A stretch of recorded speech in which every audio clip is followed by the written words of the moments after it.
Siomra Beag. Hello, ladies and gentlemen. Welcome back to the tiny room. Welcome back to the digital Siomra Beag. I'm the Michael of Michael and Benjamin's podcast.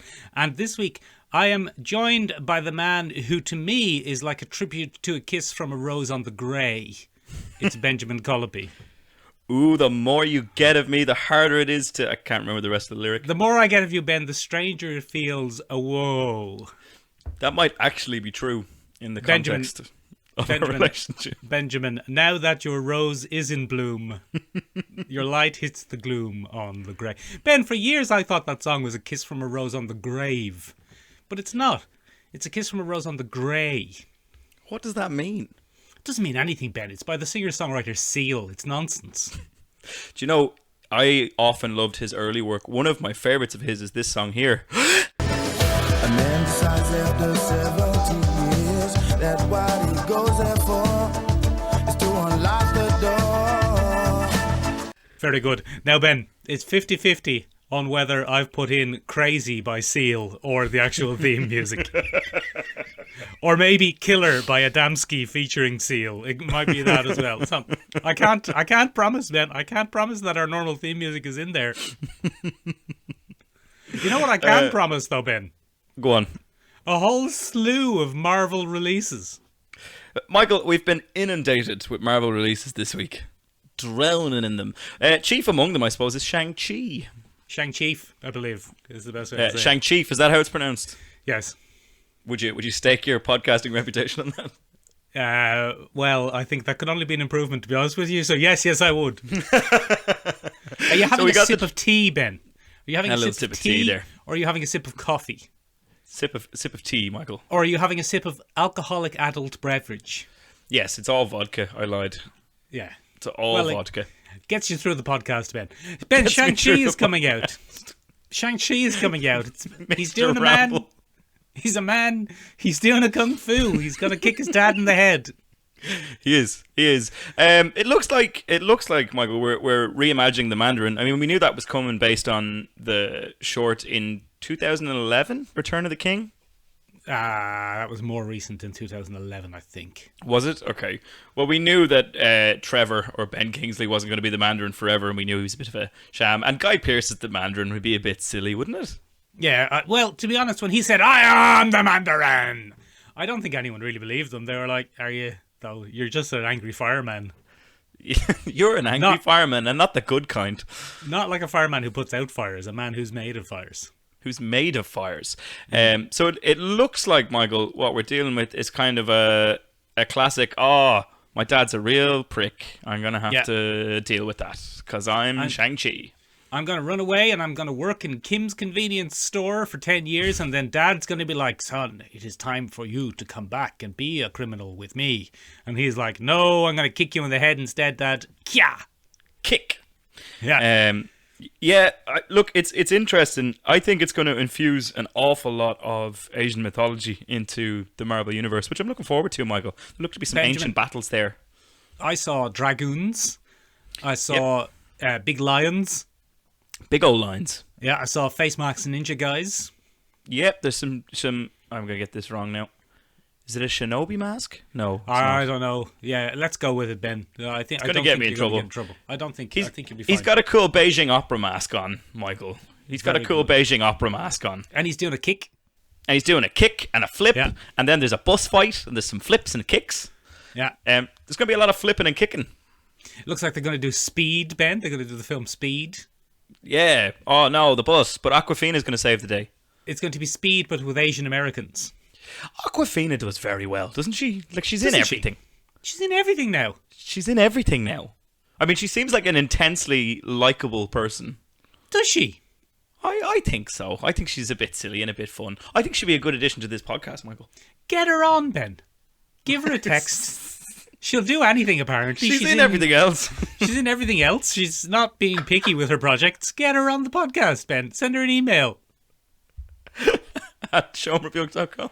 Yeah, not for an interview, Ben. She's just going to be the third host. the third permanent host of this podcast. Yeah. That's exactly how it's going to go. Benjamin, did you like the fact that the 10 rings are now bracelets rather than rings? I think that's a nice little update, isn't it? I think that's a very clean way of going. Look, I know this stuff flew in the 60s when you couldn't think of a new idea and you wanted to just make it rings with powers in them. But we have the Infinity Gauntlet. They'll look very similar visually if we do this again. So we should probably I think that would be the problem. That.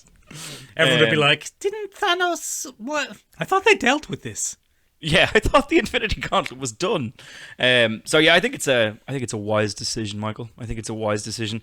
I think there's a real interesting controversy. Have you heard the controversy, Michael? You know, I love a controversy. There's always controversies, Ben. Is it about Simu Lee not being very attractive? Yeah. What a racist thing to say. Good old China. Jesus. So there's a wave of anti-Simu Lee kind of response. Simu Liu. Kind of apparently he's not very attractive in China. That's tough. He's very attractive to many people, Michael. He's a very attractive man. Well, I've taken a poll of people in my life, and they have all unanimously agreed that he's more attractive than me. So, fuck that guy. So I'm with China, to be honest. Oh, so you heard it here on the podcast first. Mick is pro-China, ladies and gentlemen. There you go. It's officially on record now. Ben, as they say in China, the enemy of my enemy is my friend. So that's why I'm with China on this. I'm not with them on their genocide in that region. What region is it? The Uyghur region. Yeah, I'm not with them on that. I'm against them on that. It's not the Uyghur region. It's the Uyghur Muslims. Sorry, that was terrible. Ben, this is taking a very political turn. Well, I'm taking a firm anti-genocide stance on this podcast. That's good of you. Yeah. That's good of you. As we say on the podcast, genocide, no good. No good, Ben. No good. But Shang-Chi looks like it probably will be good. Much better kung fu theatrics than Iron Fist. Oh, do you remember when that lad just kind of waved his fists about and he was like, oh, look at my speed, and everyone was like, that's not that fast. That's not that fast. You can't really do it, can you? But he looks like Simu Liu, though, Ben, not a martial artist. Is he not? Because he looked like a martial artist. That's the good thing, isn't it? They made him look pretty good. That's the thing, Ben. That's the rub. Therein lies the rub, as Shakespeare said, or the Chinese. I can't remember. It was one or the other. It was one or the other. Keanu Reeves wasn't a martial artist when he did The Matrix. It's not about finding a martial artist. It's about doing good screen martial arts. It's about finding the man in the martial arts. Yes, okay, good. It's or not the about woman, the martial arts in the person. It's about the person in the martial arts. Yeah, exactly. I think it looks quite good, Michael. I think it's going to be very enjoyable. It's got a bit of a Bruce Wayne vibe to it as well. It's like I come from a rich, wealthy background, except it's kind of reverse because my parents are alive and I wish they weren't. Yeah, I'm going to kick my dad in the head. Ben, on this podcast, we will be referring to this movie as I Want to Kick My Dad in the Head. I mean, that's good. I'm on board with that. I want to kick my dad in the head, the movie. What other news, Ben? Because you have there's been quite a bit of other news, Michael. We got a casting announcement for Thor: Love and Thunder, which might be my favorite Marvel title for a movie ever. It's growing on me steadily the more I hear it. But who's going to be cast there is Russell Crowe as Zeus. Yeah, except in this universe, Ben, he doesn't throw lightning bolts. He throws phones at hotel concierges. Is that something that he's been accused of in the past, Michael? That's something that Russell Crowe very famously did. Oh, I didn't know that about Russell Crowe. Yeah. Russell Crowe, not a great guy, apparently. Yeah, a bit of a phone thrower. He'll throw a phone at a concierge, no bother. I thought you were going to make a racist Australian joke instead of lightning bolts, he threw empty cans of Foster's beer at people or very something good. Like that. Ben, I'll tell you now, Ben, I don't want to spoil any surprises, but I'm saving all my racist Australian jokes for later on's review of Mortal Kombat. Good. I love it when you store them up and just unleash hell. Yeah. I mean, that in itself, Michael, is not a spectacular piece of news. An Australian in a Thor movie is hardly news, but it does open up quite a few possibilities for one of your favourite characters, Michael, to make his kind of debut. But then you told me, I thought Hercules was going to make his debut in Thor: Love and Thunder, but then you said he's got to be a bloody Eternals. Wasn't there a rumour that he was going to be in Eternals? He might do a few cameos, Michael, before he gets his own film. Yeah. That would be pretty standard carry on these days. It would. So maybe that's how it's going to go. Maybe we're just going to get a few. Who do you think is going to play him, Michael? Hercules. Yeah. I don't know, Ben. I wouldn't be surprised if they surprise us with something mad. I'm still kind of hoping that Gilgamesh from from the Eternals also turns out to be Hercules, and they blend together the whole gods and Eternals and Asgardians, and they figure out a way to explain them all. Maybe Asgardians are a type of Eternals who left Earth so long ago that they've forgotten they were ever Earthlings. And found, I like that. I like that. I like that forgotten origin stuff. Yeah. I know you do. It's good. Go but we're from Earth. Dun, dun, dun. It's exactly, good. Ben. Exactly. Ben, did you see that the entire cast of players from the Thor movies have been scheduled to return as well? Oh, Matt Damon is going to reappear as stage Loki. Luke Hemsworth is going to reappear as stage Thor. Sam Neill is going to reappear. And Ben, did you see who is rumoured to have been cast as stage Hela? Tom Hiddleston. No, Melissa McCarthy. Oh my God. Brilliant. Absolutely brilliant. What an insult to Miss Kate Blanchett. Oh, leave it out now. Leave it out now. No, she's got a great sense of humour. It'll be good. She'll be fine with it. I think it will be good. I'm looking forward to it. If it's anything like Ragnarok, Michael, I'm down. Ragnarok, Ben, still probably my favourite Marvel film. Still probably your favourite Marvel film. It's very good. I was recently trying to rank the Marvel films. Right. And it's I think it's Winter Soldier for me is still up there. I think it's still number one in my heart, Michael. Very good segue, Ben. Number one in my heart, Michael. Do you know what isn't number one in my heart, Michael? What is it? Falcon and the Winter Soldier, or Captain America and the Winter Soldier, as it's now known, since episode 6 of The Timidity. All right, well, you've said that before even mentioning that what we were going to be talking about, or spoilers, so that's ruined it for some people. I apologise for young Ben. He is... sorry. The more of you get of him, the stranger you feel. Whoa. Apologies to anyone who's had that spoiled for them. Yeah, well done. So Benjamin, mundane. anyway... Yeah. Anyway, Ben, in The Falcon and the Winter Soldier, he finally becomes the Captain America and the Winter Soldier. Yeah, that was spoiled for me 2 weeks ago, Michael, when someone pointed out some Christmas decoration fanatic, not unlike an action figure fanatic like yourself, Michael. Yes. Someone pointed out they got a catalogue in for this year's offerings. For this year's offerings of, up-to-date Christmas decorations. And in that catalogue was none other than Sam Wilson in his full Captain America gear. Ah, very good, Benjamin. To be fair, most of the costume reveals have been spoiled by action figures. So anyone in the action figure collecting world already knew what his costume was going to look like. They knew that US Agent was going to become US Agent and get a black suit. Big old black suit. Yeah, the only surprise that wasn't spoiled by action figure reveals was that the Dora Milaje were going to be in it and Countess Allegra Valentina de Fontana was going to be in it. Are they going to make an action figure out of Countess Julia Louis-Dreyfus? Benjamin, I am looking at my action figure shelf here and I have an action figure of Zendaya for some reason. So there she is, look. There she is. They are. What action is she doing? She doesn't appear to be doing any action. She's just sarcastically making fun of Tiny Tom Holland. Yeah. Okay. So in that case, that's exactly what's going to happen. There's going to be a Countess Elaine action figure. Benjamin, we've had a tweet from our good friend Dr. Stephen J. Cadwell. Oh, what a pal!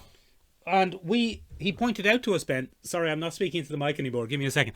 He pointed out to us that after all our weeks and months of speculating that it would be Jerry Seinfeld, it turned out to be Elaine. It was Elaine the whole time. It was Elaine all along. We never put two and two together that they were from the same fictional universe. And apparently they are. They are. Yeah. Benjamin, I enjoyed it. I enjoyed The Falcon and the Winter Soldier. I maintain it was a good show. It was a very different show from WandaVision. Very different. And it's undoubtedly going to be a very different show from Loki as well. Loki, I imagine, will be more like WandaVision in terms of twists and turns and universe changing notions and ideas. Yeah. Whereas absolutely. this was two fellas aren't mates and they team up to become mates. Now they're a couple of bros. They're a couple of bros and they're mates, and everyone's all right with Johnny Walker too. He's fine as well now. He's a good egg. Well, so that's the bit that... While I don't disagree with your assessment of the show, right? That's a solid assessment of the show. Thank you, Ben. It's a very good show. It's a very competently made show, Ben, and I would stand by overall, the Captain America, Bucky, Sam Wilson, the Captain America strand of the Marvel Cinematic Universe is still the strongest strand. Yeah, I'll give you that. That's fair enough. I think one of my favourite things about it, Michael, is that it borrows so heavily from the Winter Soldier universe established in Captain America 2. And that's the espionage end of the Marvel universe. What I didn't understand was the strange tone shifts in the final episode of Falcon and the Winter Soldier. So what I mean by that is, it seems like it peaked completely by the middle of the episode. Yes. And the tension all kind of fizzled out of it by the middle of the final episode. That was, the denouement was quite long. Yeah, and then we had the wrap-up. And the you pronounce French words much better than I do, Michael, so I'm going to let you say that one. But the wrap-up was just a little bit long in the tooth, Michael, and tonally all over the shop. Remember, Ben, it's essentially a 4.5 hour movie. And that's true. You find me a 4.5 hour movie that doesn't have a 20-minute wrap-up at the end. Ben, need I remind you of Lord of the Rings' 17 endings? The famous 17 endings of the Lord of the Rings. Those 17 endings can go fuck themselves. They were terrible. Yeah. What it was essentially was a series of post-credit scenes, and they had to pick one to be the actual post-credit scene. Benjamin! Yeah. Speaking of, wasn't... Big spoilers coming up, obviously. But wasn't Sharon Carter being revealed to be the power broker the biggest non-twist in the history of twists? Oh my god. The most telegraphed twist I've ever seen. Brilliant. The moment she set foot on screen, the whole world went, Sharon Carter is the power broker? You know, I watched an assessment of it. The episode in which she makes her first appearance is called The Power Broker. I mean, she was obviously the power broker. She was 100% the power broker. The whole time. The whole time she was the power broker. There was never any doubt. There's the part where she says, look, I kept you out of that Algerian prison. Very clearly Batroc, who was taken down in Tunisia. There's a whole thing. Because I'm the power broker, you see. Because I'm the power broker and I've got connections, in case it's not obvious, in case it's not obvious that I'm the power broker, everyone should know I'm the power broker. Me, Sharon Carter, a.k.a. the power broker. Also, shame on the Global Security Repatriation Council, who have learned nothing from the Hydra experience and said, there's a position in your old job if you want it back, Sharon. We'll just give you your job back. And she was like, oh, cool. Sound, lads. No background checks on the 5 years that she was doing criminal dealings in Madripoor. We're not going to look for a conflict of interest there? Nah. One of the things that shocked me the most, Michael, was the John Walker transition from dedicated soldier with PTSD to high school football player who says, I'm back! Yeah! Whoa! Yeah. Very strange. But he's had a psychological break, Ben. And if you remember, the whole thing about Captain America is the super soldier serum heightens whatever is wrong or right with you. So he had a little bit of PTSD when he took the serum. Yes. And now he's got way too much and he's got a bit mental. Now he's got a lot of PTSD. He's got much more PTSD. That's what they should have called this show. Much more PTSD. So, military, not great.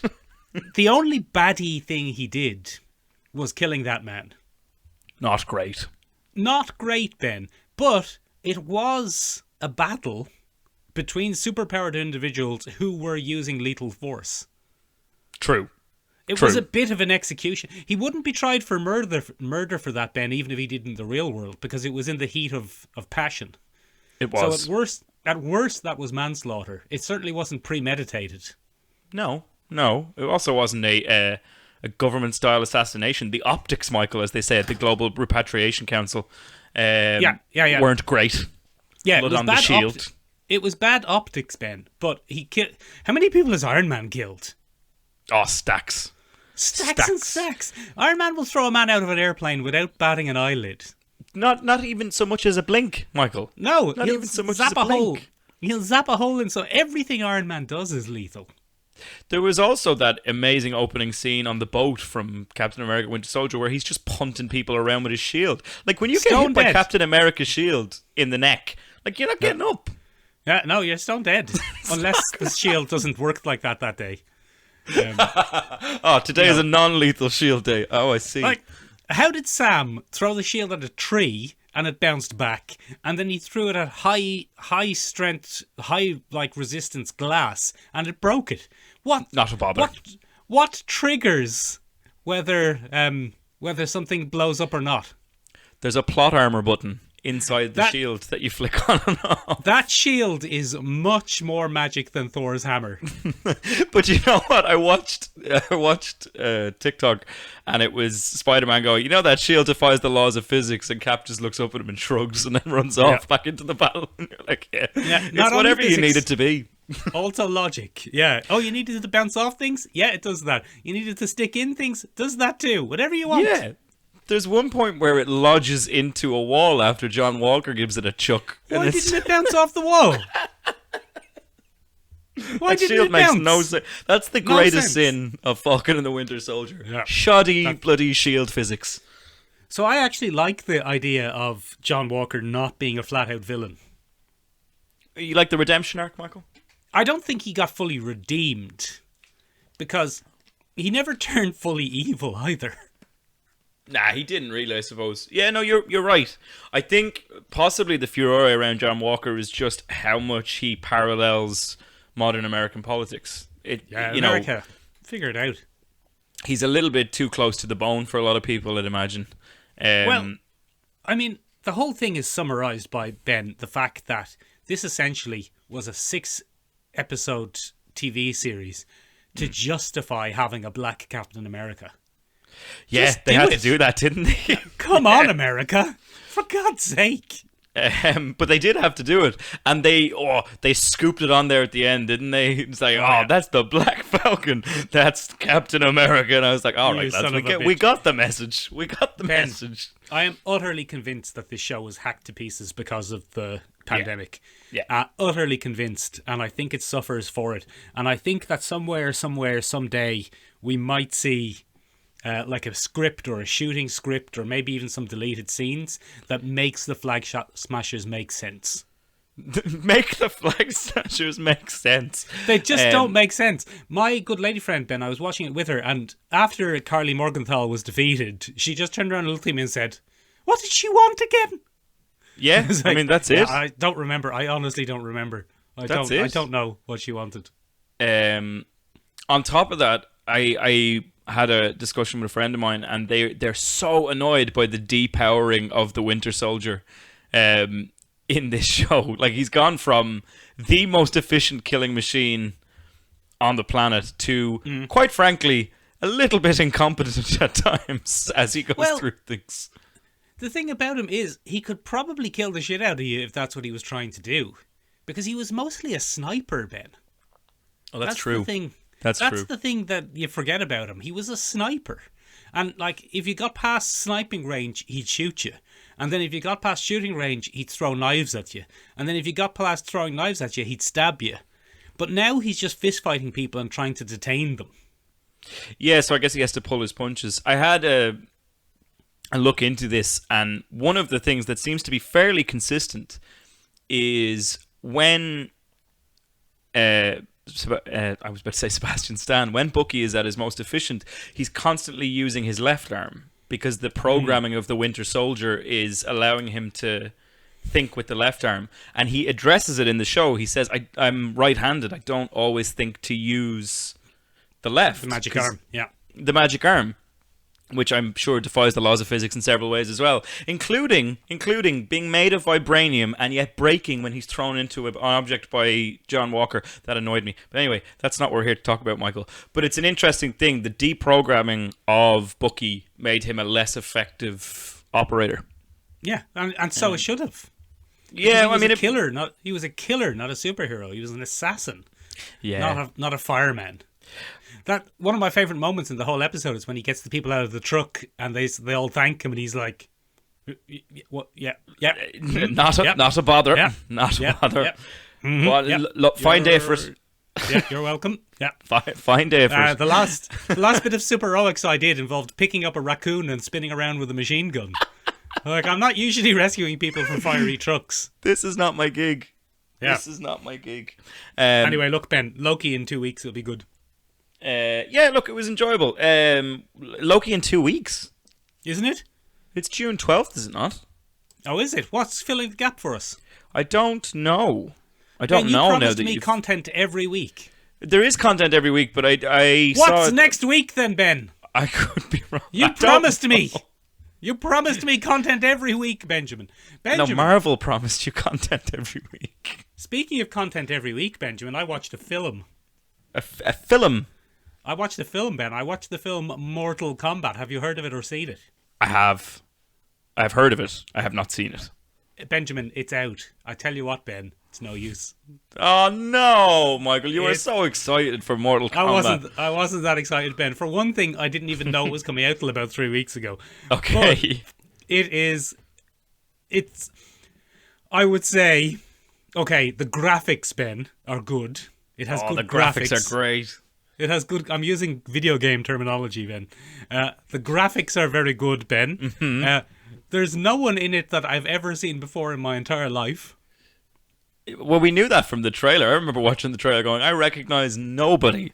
I wonder who any of these people are. It is barely... well, it's a movie, that's for sure. Oh, that's good. It's a movie, Ben. The tone of it is all over the place. Okay.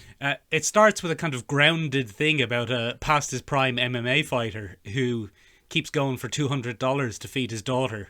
Cole and something. ends up Cole Young, Ben. Cole Young is the most bizarre character of all time. Of all time? Of all time, Ben. As you know, Ben, I have no deep love of the Mortal Kombat mythos. Because it's all over the place. It's all over the place for one thing. But they've invented a character, I think. Now, there might be a character in Mortal Kombat 34 called Cole Young. Possibly. But I think they've invented a character. They've invented a character, Ben, who is the genetic descendant of the original Scorpion. What? Yeah. And it's in the modern times, Ben, and the villains of Outworld want to kill him off because he's one of the last champions of Earth. Okay. And you know you're a champion of Earth, Ben, in Mortal Kombat, in this Mortal Kombat, because you get a dragon mark on you. Okay. And you can get a dragon mark on you by defeating someone with a dragon mark in Mortal Kombat. So if you had it and I were to kill you, I would get it. Okay. You would do that rather effectively. What I'd want to know from that scenario, Michael, is how I got it. Yeah. Well, that's the thing, Ben. I mean, there's the story. Did I run over a champion of Earth in my car by mistake? Exactly, Ben. Probably. Were you serving him in Subway sandwich restaurant and you accidentally poisoned him with salmonella and that's how you got the dragon mark? One day you just wake up jacked with a dragon mark. Yeah. Well, that's the thing, Ben. When you get the dragon mark, that allows you to develop your arcana. Oh, God. I already And your hate arcana this. is your special move. So Kung Lao can do a fireball. No, not Kung Lao. Is that Kung Lao? Yeah, let's just say Kung Lao. Yeah, sure. Why not? He can do a fireball.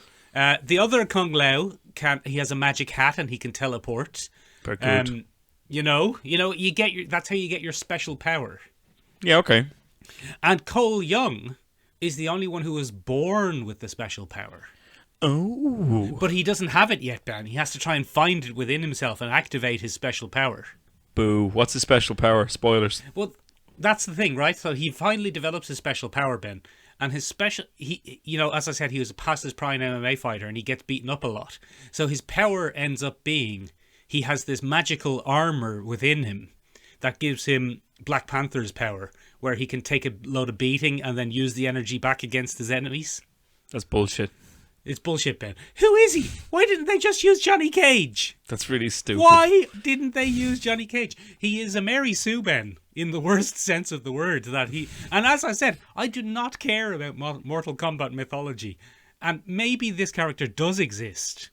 But I never heard of him. I couldn't find him. And I was like, why are we following this guy? Let's follow Jax and Sonya Blade. Because that's interesting. Yeah, Americans pronounce Sonya weirdly as well.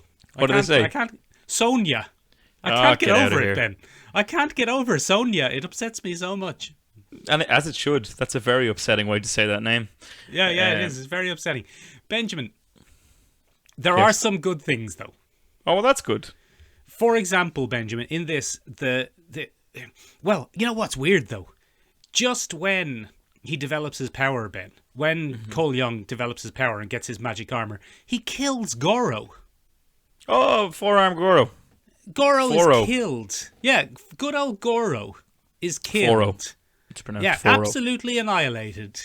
Probably the most iconic character from the series is killed by this new character when his powers first develop.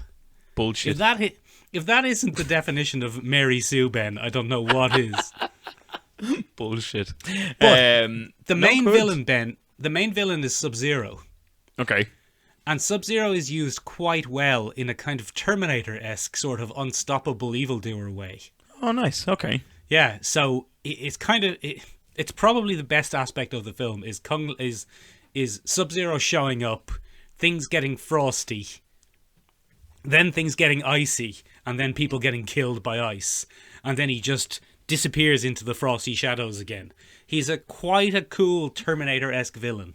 Okay, that's good. That's good. Is that his catchphrase? Things are about to get frosty.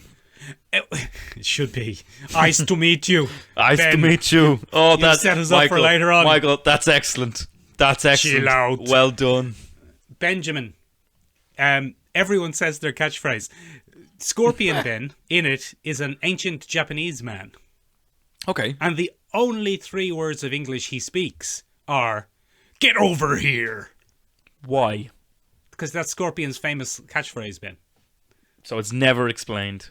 It's never explained why he can say that in English, or why a Japanese man from a century ago has learned Classic. 3 words of English. It's bonkers. It's so dumb. Ben, the denouement, the final battle, takes place, not in one of the terrifying realms of Outworld, or, not in a fiery hellscape, in a frozen MMA gym. Boo. Yeah, it's no use, man. That's bullshit, Michael. It's one of the dumbest movies I've seen in a very long time. And we see a lot of dumb movies, Michael. But, Ben, it has the greatest cinematic contribution that Australia has ever made to world culture in the character of Kano. Oh. Kano is absolutely spectacularly brilliant. He is an unrepentant asshole. And it's like Ben watching. It's like they've accidentally put the wrong character into the film. He's in a totally different film, and he's totally aware that everything is stupid and bullshit, and he is so much fun. And anytime he's on screen, I was like, yeah, I'll watch this. I'll watch this for 6 hours. I will watch Kano, the movie, before I would watch watch Kano, Mortal the movie. Kombat bullshit. Yeah, I would watch Kano the movie over and over again. I'm going to go down after this podcast and watch the Kano scenes again because it's so fun. Ben, there's so much swearing in it. There's so much swearing. Even they're the big main edgy edgelords, Michael. Yeah, it's so edgy and dark. Even the main character's wife is constantly swearing, not at Who her, has a wife? Yeah, Cole Young has a wife. Oh, what's she doing there? She's having to get rescued all the time. But she's always swearing at her daughter. Not like swear. She's like, we got to get the fuck out of here before that fucking 4-armed fucking monster comes back. And the 12-year-old is like, fuck yes, mum. Fuck yes. Fuck yes, mum. Ben, Kano in it is like, have you ever seen the YouTube personality and podcaster Aussie Man? Yeah.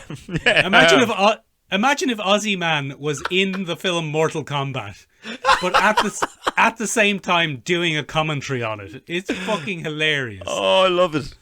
I love it. So good. Terrible film, worth it for Kano. Worth it for Kano. Okay, that's okay. Fair enough. Yeah. That's strong words. Michael, you have indulged in your Whedon fetish once more, and you've gone and watched The Nevers. I did watch The Nevers, Ben. I thought it was quite good, to be honest with you. Okay. I actually quite liked it, and so did my lady friend. She said, that's actually quite good, isn't it? I know. Some thoughts there. I know no one likes Joss Whedon anymore because he's a big prick, but that's still quite good, though. It is full of Whedon tropes, Ben. There are a few you missed. Go on. For example, Augie the guy who turns out to be a Never. He's very much a Wesley Wyndham Price or a season 1 Giles. Yeah, he's true. I don't know how to flirt. Like, yeah, Hugh Grant. He's in a sci-fi film. Yeah. So that was a Whedon trope you missed. The kind of, I don't know how to pronounce this French word, Ben. Is it Inguine? Angine, is that how you pronounce it? That's what Mary is, the one who can sing. Yeah. She's more of your River Tam. You were saying that, maybe the Irish lady was River Tam, but she's not. She's more of your River Tam. She's the mysterious one who, it's all going to revolve around. Okay. And she's red-haired, which is a Whedonism. Yeah. Yes. I absolutely loved, Ben, the reveal at the end of episode 1 that it was fucking aliens. I absolutely loved that. And that everyone instantly forgot except Mad Malady. That's straight out of a kind of obscure, now much maligned series of comics. No, it's not that one. It's from a thing called Rising Stars that came out from Top Cow Comics back in the day. That's what it is. And the second I saw that, and I didn't want to spoil it for you because last week you hadn't seen it, but the second I saw that, all I could think was, they've just taken this from J. Michael Straczynski. I don't know how to say his name. But that's exactly what it is. It's a dying alien race imbuing a new planet with strange powers. It's But I did like the fact that everyone then instantly forgot and except Melody. I like that. That was good. That's what keeps it interesting. What did you think of the theatre scene, Michael?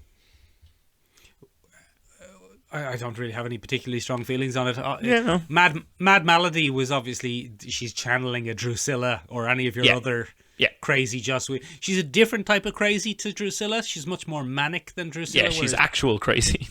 Yeah, Drusilla was more reflective. Yeah. But, I mean, the fight, I thought the underwear that you mentioned last week was going to be a lot more revealing, but, I mean... It's just some bloomers. It was petticoats and bloomers, yeah, it was all quite tame. I was surprised when there was boobies in it, to be honest. I don't think I've ever seen boobies in a Joss Whedon thing before.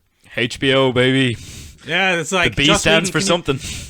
Joss Whedon, can you put some boobies in? And he was like, oh, well, I don't usually... I'm actually quite intimidated by women, so I try to avoid... like the female form. Yeah, I usually try to avoid having boobies in things. And they're like, oh, right, okay. That actually makes a lot of sense, Josh. But we do have a contract here to fulfill where we have to have some boobies in this. So I was like, all right, if you insist. Mick, as long as I don't have to film. That is one of the best jokes you've ever had in this podcast. Oh, thank you. I don't know why that's tickled me so much, but I just really enjoy. I'm actually quite intimidated by women, and I don't think I'd like to empower them in any way. Thank you very much. Do we have to have women in it? Like, Josh, you're always putting women in it. Yes, but the women that I like. Now, look, I don't want to talk about it. Benjamin, anyway, it's fine. It's fine. I actually thought it was quite good, and I'm going to watch the rest of it, and I'll probably be a bit upset that it was cancelled because of the association with him, because I think it's actually a lot better than it's getting credit for. Has it already been cancelled? No, but I don't think it'll last very long. I don't think it's going to make a big splash. Because of it's been buried a little bit, let's be honest. No, it has. It absolutely has. It's been dropped from a lot of promotions. Yeah.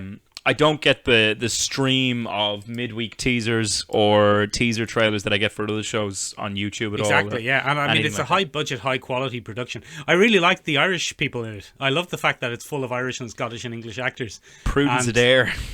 Prudence Adair, the names are brilliant. But I love the fact that Anne Skelly, the Dublin actress Anne Skelly, plays her. She's obviously been told to do a Victorian accent. What English people imagined Irish people sounded like in the Victorian period. Yeah. But she kind of swings back and forth between that and sounding like us. And it's brilliant. It's good. I think she almost does it consciously as well, though. The way that Victorian people think an Irish person would sound is what she does when she's in company. when she's in. Yeah. Do you know what I mean? And then when she's actually in a bit of a She's bind, like, she's "Fuck just this, like, this fucking thing is this fucking- fucking shite. I'm gonna go invent something. And then off she goes. I thought she was really good though. I think in terms of production and actual casting, solid.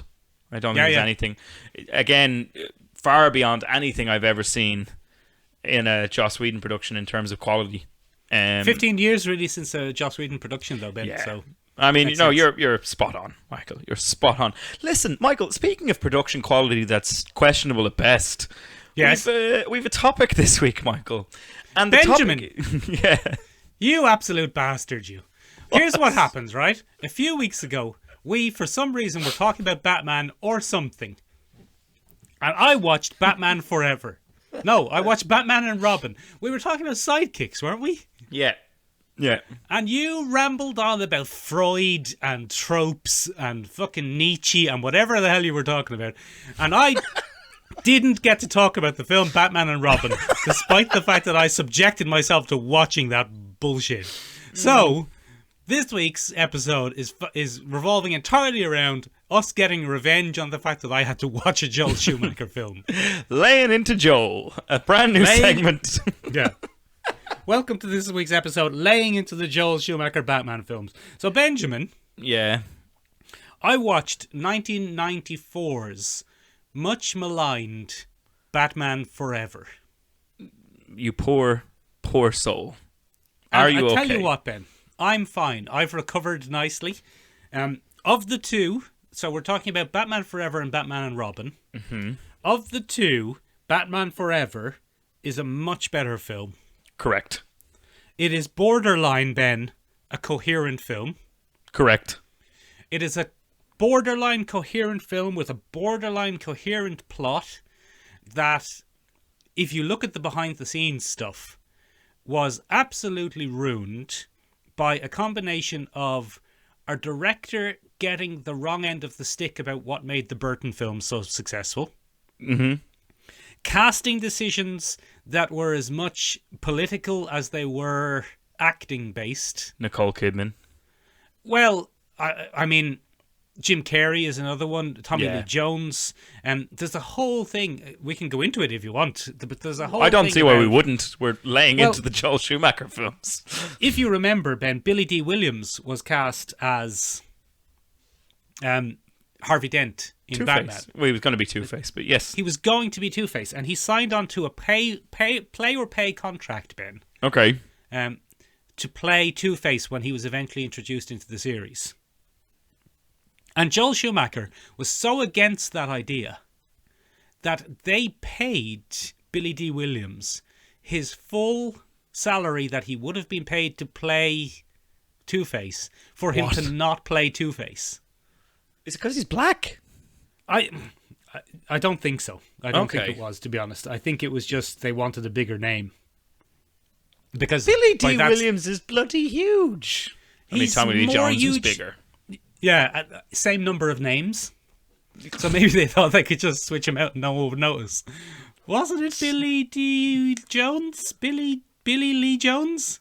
Tommy Lee Jones. Tommy Lee Yes. Jones. Same number of That's it. syllables. Same No, number of no, syllables. it's a little bit more. It's a little bit more in Billy D. Williams. Never mind. Oh, it is, yeah. Unless you mind. pronounce Jones. Jonas. Tommy Lee Jones. One of the fourth Jones brother. Benjamin. But shut up for a second, Benjamin. You're on fire today, Michael. I know it's. I literally am on fire on my lower half. It's. I'm sitting in the pits of hell. It's better than watching these films, Benjamin. Yeah. The thing is, right? So they cast Tommy Lee Jones, and then he cast Tommy Lee Jones. Tommy Lee Jones, famously good actor. Tommy Lee Jones. Famously good. Have you ever seen him in some films, Ben? I have. I've seen him in the the burial of anyway, I've seen him in a bunch of stuff. No Country for Old Yeah. Men, The Yeah, Fugitive, Michael, one of my all-time Yeah. favorite '90s thrillers. Where's Harrison Ford? Where's Harrison Ford? The Yeah. less successful children's book. He's brilliant. Tommy Lee Jones is brilliant. And then they brought him in to be brilliant, and then he played Jack Nicholson's Joker. Yeah, because he saw that and he was like, "Well, if Jack gets paid for it, I'll do it too." I highly, highly, highly doubt that was Tommy Lee Jones' decision, because Tommy Lee Jones isn't a manic actor. But I mean, and we had a message this week. Was it from Nine Wassies? I think it was Nine Wassies. Yeah, saying Tommy Lee Jones was wasted just playing Jack Nicholson's Joker. But he does just play Jack Nicholson's Joker. Like he's about chaos. He's got a gang of henchmen. He's got sexy sidekicks, and one of them's Drew Barrymore for some reason. One of them is Drew Barrymore. Yeah, it's bizarre. How bizarre is that? Well, again, it was 1994. It was before Drew Barrymore's big comeback. Oh, okay. There was a big comeback So for Drew Barrymore? Drew Barrymore's big comeback was, I don't know whether it was Charlie's Angels or Never Been Kissed, but it was before all of them. It was before she re-established herself. Okay. But it has Tommy Lee Jones playing Jack Nicholson's Joker. He does the body language, he does the laugh, he does the rationale, he has the gadgets. He's Joker. He's Joker with a coin. He is. And there's a final scene, Ben, where Bruce Wayne, he has Batman at the end of the gun and he's going to shoot him. And Batman convinces Tommy Lee Jones, wait a second, you always... Not Tommy Lee, not the actor Tommy Lee Jones, the character Two-Face. I thought it was Tommy Lee Jones. No, it's the character Two-Face. He convinces the character Two-Face, you always look at two sides of everything. Don't forget to flip your coin. And Tommy Lee Jones delivers one line in the entire film as stoic action dad Tommy Lee Jones. Yeah. And he says, thank you, Bruce, you've always been a good friend.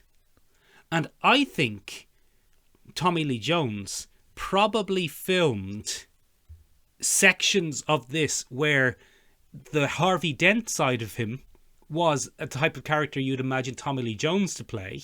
With a bit of pathos. Yes, and the Two-Face side was the mad kind of Joker-esque character. And then they just cut all the good stuff. And they either cut that concept, or it got lost in the script phase and there wasn't even much of it to cut, like it was never filmed. That's my reckoning on this. I think that's a pretty good reckoning. How many films, Michael, have been ruined by terrible decisions? Non-fucking stop, Ben. Non-stop. But there are other mad casting decisions. Like, you have Nicole Kidman as Dr. Chase Meridian. Chase Meridian, what a name. Which is a great name. It sounds like a bank. But I think it is a bank. Because there's a Chase Bank in the States. Yeah, I know, yeah. Poor old Nicole Kidman, or young Nicole Kidman at this stage. Nicole Kidman, Ben, and let's not end up in horny jail here, but Nicole Kidman, she's a very sexy lady. She should be put in horny jail in that film, though. Oh, she's a fucking predator, Ben.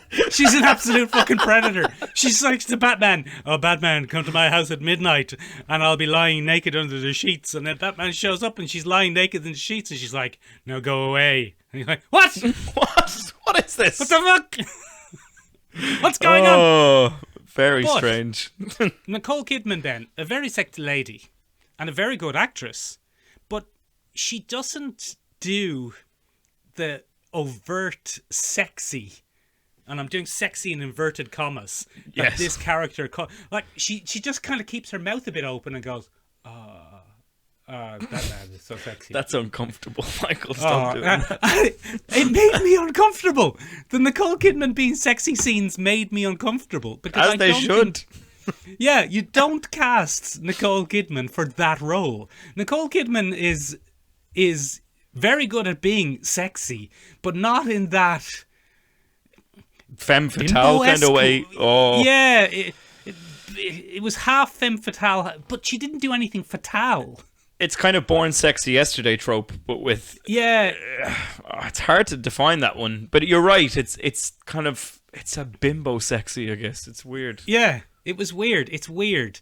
And another thing about it, Ben, is the whole film was recut. So a lot of her scenes are out of order. So the scene where Two-Face robs the bank was supposed to be like after she's already met Batman a couple of times. That wasn't meant to be her introduction, but that's irrelevant anyway. But everyone is a little bit miscast. Jim Carrey's about the place. He isn't the worst part of that film, in fairness, but he's in a different film. Yeah, he's in a different film. He's in a Jim Carrey film. He's playing Dr. Robotnik. He's playing Liar Liar. He's playing... Yeah. He's playing every Jim Carrey Ace character Ventura, ever. Gotham criminal. Yeah. The most egregious thing about his character in this is that it's crap. Let's be honest. It's no use. It's weird. He already has the Riddler costume and Riddler minifigures around his house. Yeah. Like it seems to exist in a world where the Riddler as a character exists already, and then he decides to adapt that. Anyway, the worst thing about it is that Jamie Foxx recreated it nearly 20 years later in The Amazing Spider-Man 2. That's the worst thing about that character. That you're watching it going, this didn't work in this camp nonsense film 20 years ago. Why did they make Jamie Foxx do it? That's a very good point. It's the same character. The great tragedy of at least the establishing motivation for the Riddler in that film is that could make a very good standalone Batman versus Riddler film. Like that idea of a manic stalker-esque, obsessive puzzle master who's good at planning death traps and things like that. That could be fascinating. And the idea of a jilted genius and that kind of thing, that could have been great. And they spend 15 odd minutes on that, and then they just put Jim Carrey in a leotard. Is he?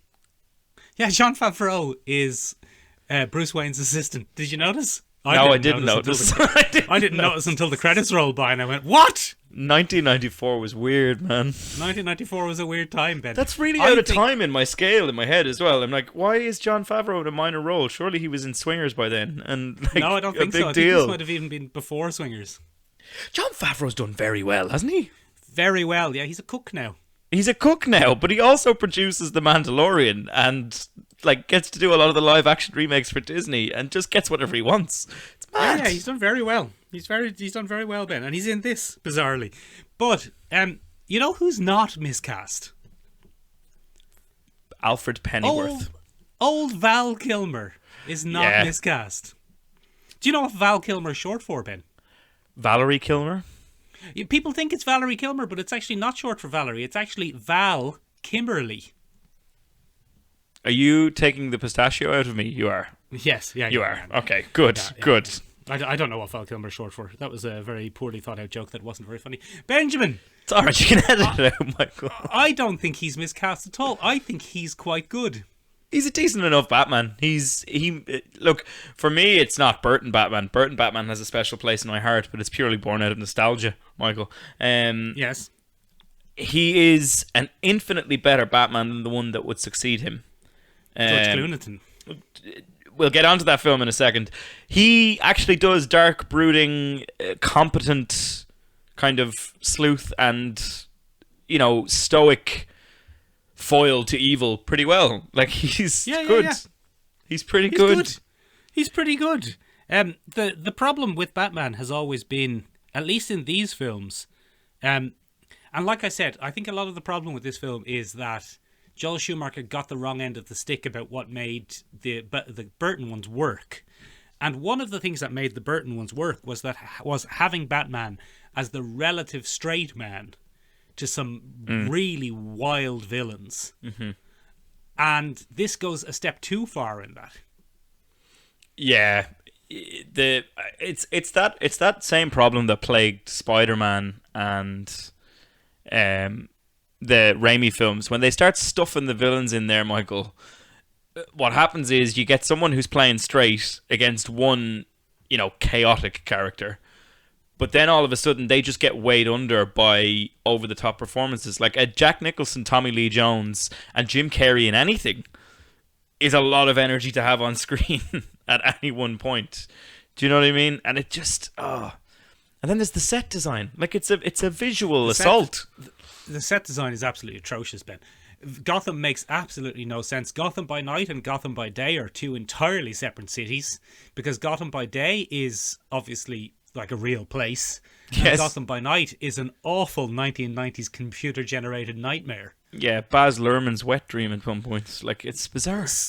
Some of the nighttime scenes are dreadful. Like the introductory shot of Wayne Enterprises is just so cheap looking and so out of place. Yeah. It's really, really weird. I don't think Chris Chris O'Donnell is bad in this.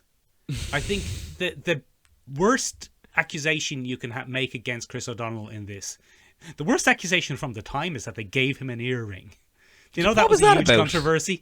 Because wearing an earring in one ear in the 90s, Ben, was considered gay. A classic. Yeah. Now, you might be too young to remember that, Ben. No, but I do. Very much not. I do. I remember that. It was a huge political move, and which ear it was in was more or less gay as well. So, yeah, him wearing an earring at that time was a pretty big controversy, especially when the director was famously very openly gay, and there were lots of crotch and butt shots of men. There were a lot. The one thing you can say about it is it's not very exploitative towards women. It's more exploitative. I mean, Nicole towards Kidman young men. Nicole Kidman and the two ladies are the only three women in it. And Nicole Kidman is trying her best to be sexy, but she's not as sexy as Val Kilmer's bottom or Chris O'Donnell's codpiece. No, that codpiece is the star of the show. Absolutely. What was I saying there? The most exploitative scene there, Michael, in that is the laundry scene, where we get to see young, kind of down on his luck Chris O'Donnell stretch some laundry out for some reason. He's going to ruin those clothes. That's not how you dry clothes. That's not how you dry clothes. That's how you ruin clothes. No thanks, clothes. Elf. I got it. And then we just get to see Chris O'Donnell kind of flex. I was really surprised there wasn't like steam rising up behind him in the room. The biggest problem with Chris O'Donnell is he's too old. He's way too old. He's put into the care of Bruce Wayne rather than being sent to an orphanage. And this 25-year-old man should be let do whatever he wants. He can go around if he wants. It's not an issue. Yeah, leave him alone. He's a grown-ass man.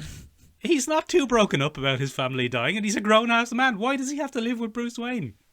Because it's, plot. But, Michael, that brings us to the next film, Michael, because the introduction of Robin is then, it takes over the franchise. We get Batman and Robin following that. And, Michael, it's the worst Batman film I've ever seen. It's absolutely fucking dreadful, Ben. Like, there's no redeeming quality to Batman and Robin.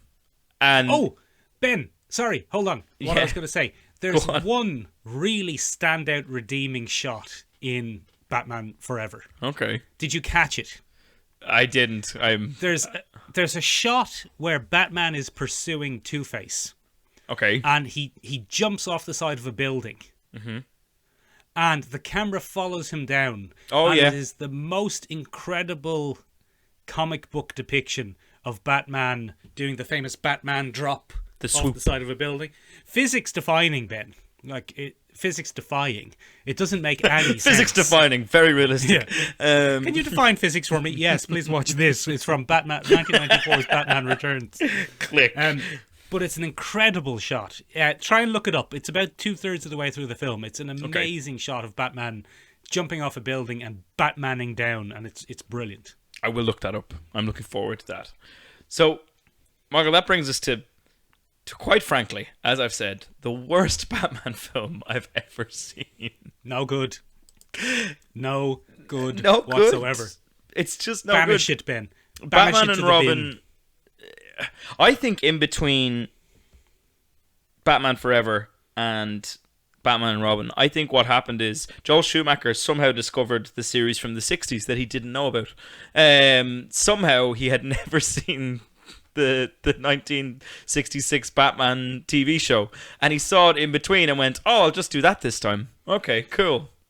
I know you're doing hyperbole a little bit. I am. Because one of the most famous scenes in Batman Forever is when Robin climbs out of the sea and says, Holy rusted metal, Batman. And Batman says, what? And he says, this metal, it's rusted and full of holes, Holy. Best line in the movie. Best line in the entire movie. Best line in the entire movie. Although I do like, to be honest, he's a wacko. Wacko. Is that a technical term? Right. Oh, Val. Oh, Val. So straight-faced. Good old Valerie Kilmer. But yeah, Batman and Robin seems to take everything that you've just described, Michael, and turn it up to 11 in the worst possible way. Who was a bigger star in the 90s? Tommy Lee Jones or Arnold Schwarzenegger? Get Arnold in. Get Arnold in. Who was pretty high and mighty off the coattails of bloody Pulp Fiction? Bloody Uma Thurman. Let's get her in. Get her in there. Get her in there. Who's a Yes. perfect Batman? Who embodies Yeah. the spirit Dark and of a brooding and stoic, mysterious. brooding, often charmless, just pillar of fortitude and justice, George Clooney. From ER. Do you remember? He was in ER. Just Yeah, he was in doesn't ER. make sense. It's Nothing just about the that worst choice. Nothing about that film makes sense, Ben, except everything about it makes sense if you take the assumption that what they felt worked about Batman. Every single one of them becomes more cartoony. Yes. And at some stage then, what that means is that someone looked at every single one of them and said, what sold about this was the cartooniness. Take it up a notch. We want cartooniness, we want celebrity baddies, and we want over-the-top action. That is exactly what happened. Yeah, and that's exactly what happened. And Ben, you know, in the toy collecting industry, there's a phrase, a much maligned phrase called to sell toys. We've talked about it on this podcast before. Okay. Famously, Ben, to sell toys was the reason that Optimus Prime was killed off in the 1986 Transformers movie. Yes, to sell toys. Because Optimus Prime's toy wasn't selling anymore, so they killed him off and replaced him with new characters with new toys. Yay, toys. And it becomes abundantly clear in these films that the first film sold a lot of toys. And that it shifted a lot of units, Ben. I have several of them. I have the original Batmobile from Batman Forever, and I had the boat. They sold the boat. The Bat from boat, Ben. the Bat boat. I had a Jim Carrey head that you could open up, and it was a little diorama of one of the scenes from the movies with little minifigures. I had a Val Kilmer head with a little with a little diorama inside it. I will take a picture of them and put them on the podcast Instagram. I still have them. Fact, Ben. Little known fact, that Val Kilmer head that you have was actually the second choice to play Batman in Batman Forever. That's very good. That's very good. But it was only slightly more wooden than the actual Val Kilmer. Very good. Very good. You got him. You got him. But, Ben, if you remember, the Batwing in Batman, the first Batman, it's just cool. Absolutely nailed that design to the point that there should have never been any other designs. That should just be what the Batwing looks like. Yeah, it's good. And I would argue the same for the Batmobile in that film. Yep, it's good. Both absolutely incredible designs. Is this from the original Batman or from the original Batman? I have, Michael, and I will also put it on the podcast. Once upon a time, sorry, this is a segue into nothing, but it's toy related, so I think you'll enjoy it. Go on. Go on. I have a Hot Wheels reproduction of the 1989 Batmobile that my brother brought me back from Manchester. It's in a special case. It's huge. It's like the most iconic Batmobile of all time, Ben. Great. There's no need for any other Batmobiles. There's no need for any other Batwings. The ones in Forever and Forever and Robin, they look like veiny cocks, Ben. Let's be honest. They're throbbing, Joel. Glowing, ridged, weird things. And they're not hideous. They're really not hideous. But they get introduced and blown up so quickly. The Batwing, the Batbike, the Bat snow sled, the Bat hovercraft. And it's like, squeeze it in. We have to sell this toy. Squeeze it in. Have Batman attack by air and Robin attack by sea. Have Batman in the car, Robin in the snow sled, and Batgirl on the bike. And blow them all up in 30 seconds if you want. Just and make there's sure the they're in costume the film. change. And there's several costume changes. Make sure there's costume change. It's so clearly studio interference. And I'm not saying that Joel Schumacher isn't a lunatic, because he clearly is. Yeah, he's so a bit it's tapped. the combination of the two. Yeah. Oh, it's mad. Mad. Batgirl, Ben, is the most ridiculous character. She, if you remember in Batman Forever, Robin is highly skilled in combat and acrobatics. Did you just say already. Ruben? Reuben. Batman and Reuben. Batman and Reuben, his new New York Jewish sidekick. This is Oy ridiculous. vey, Batman! I'm crime fighting here. slapping. Yeah. Pretty good. He's highly skilled, and he discovers the Batman cave through ingenuity. Ooh. And then insists on being part of the team. And Puts his foot Batman's down. like, no, you'll put yourself in danger. I'm not doing it. I'm retiring. We're not doing it. And Robin's like, I am doing it. Look at my codpiece. Alfred made me a codpiece. And Batman reluctantly accepts him. But then Batgirl shows up in the next film, and he's just like, I guess there's 3 of us now. Alrighty then. George Whatever. Clooney, terrible judge character.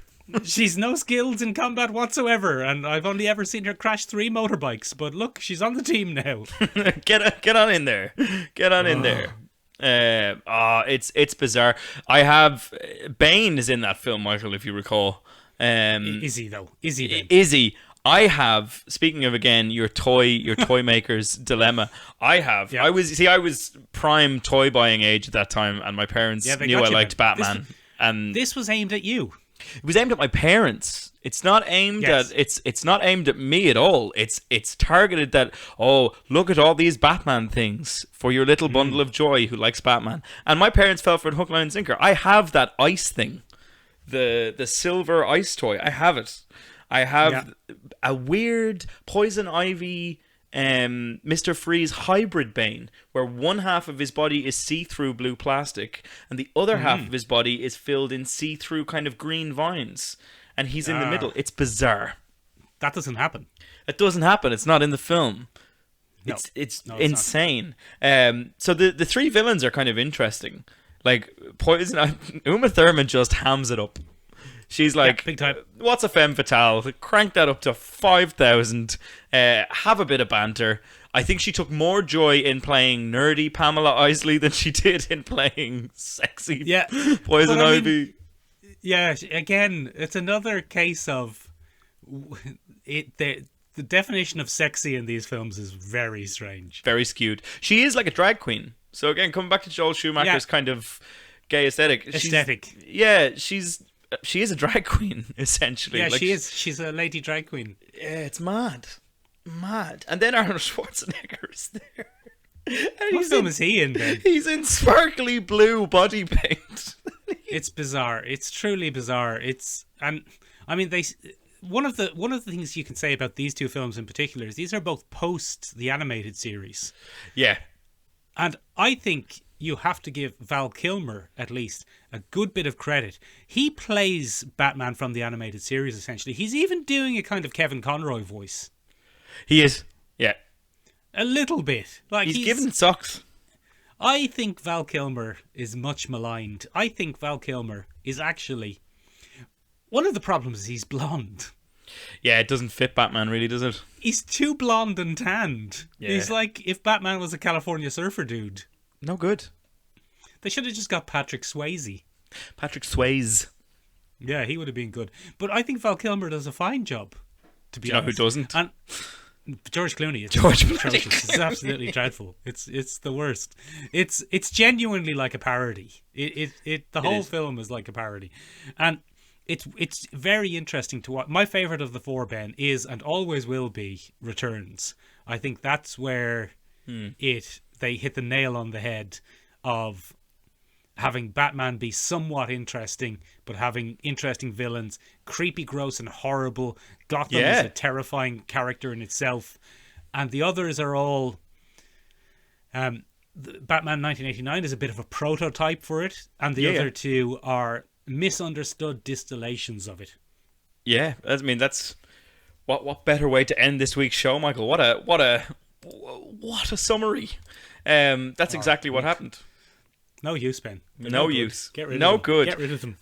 We did have a few viewer inputs, and we had Daisy Cosplay get in touch with us, and she said that they might be ridiculous, over the top camp fests, but I watched them as a kid and I love them to bits. And I'd be inclined. That's who they're aimed at, Ben. That's who they're aimed at, and I'm inclined to agree with that. We had the same from Gemma, who got in touch with us and said they're awful, but I absolutely love them. And I think a lot of people have a soft spot in their heart, especially for Forever.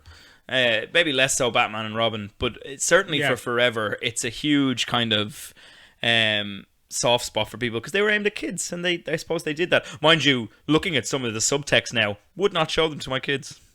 Yeah, I mean, An awful lot of penises in those films. A lot of penises, and I don't know if, if you had a daughter, I don't know if Dr. Chase Meridian is a good, is a good role model. Every father's nightmare. I want to grow up like that. No, you don't. No, you don't. She was thirsty before that phrase existed. That's exactly proto-thirst. Proto-thirst. So yeah, they're... I didn't hate...